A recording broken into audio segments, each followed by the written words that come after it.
the Northmen tell of a great hero. His name is Sigmund. His father's hall was built around a great tree, and one day Odin comes and thrusts a sword into the tree, a gift to whomever can release it. Many try, but the sword only comes out at Sigmund's touch. His brother-in-law, King Siggeir, wants it, but Sigmund refuses him, so King Siggeir plots revenge. He invites Sigmund and his brothers to a feast, but when they arrive, they are met with an army, not a warm welcome. King Siggeir captures Sigmund and his brothers, steals his coveted sword, and readies them for execution. Death for Sigmund and his brothers seems certain. But the king's wife is Sigmund's sister, and she begs for mercy and implores the king to chain them up instead. He agrees. Not for mercy, though, but because he plans an even more cruel and lingering death. Chained to a tree in the forest that night, a she-wolf comes and devours one of Sigmund's brothers. She returns, ravenous, night after night, until only Sigmund is left. The next day, Sigmund's sister sends a servant with honey to smear on Sigmund's face.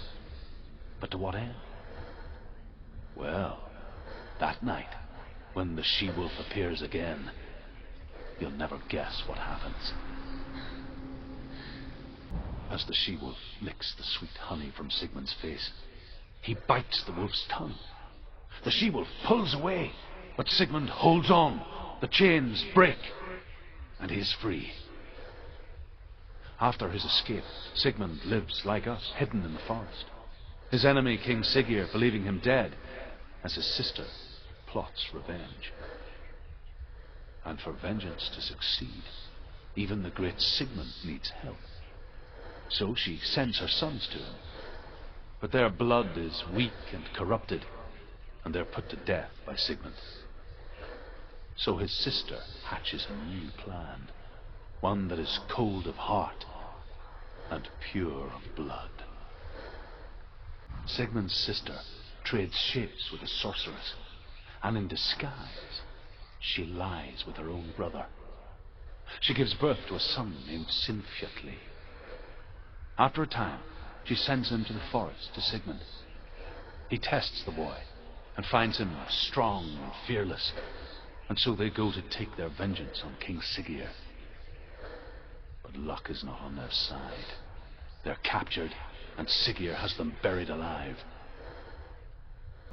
As Sigmund and Sinfjotli are being buried alive, Sigmund's sister throws an armful of straw into the grave mound. Hidden in the straw is Sigmund's sword, the gift of Odin.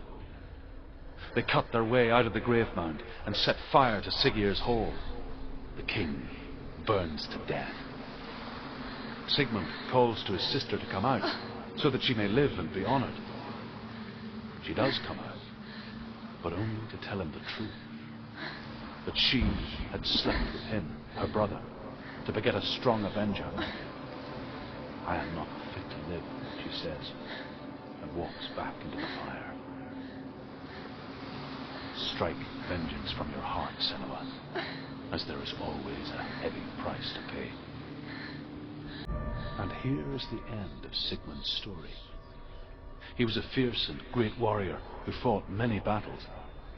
But one day, an old man came onto the battlefield. Although shadowed by a hood, Sigmund saw that he only had one eye. The man raised his spear, and Sigmund struck at it with his sword, but the sword shattered into pieces. Sigmund then knew that this was Odin, and thus that victory could not be his. He bowed his head and accepted his end. Dying, he tells his wife that she is with child, and that her son will one day make a great weapon out of the fragments of his sword. The sword named Gram.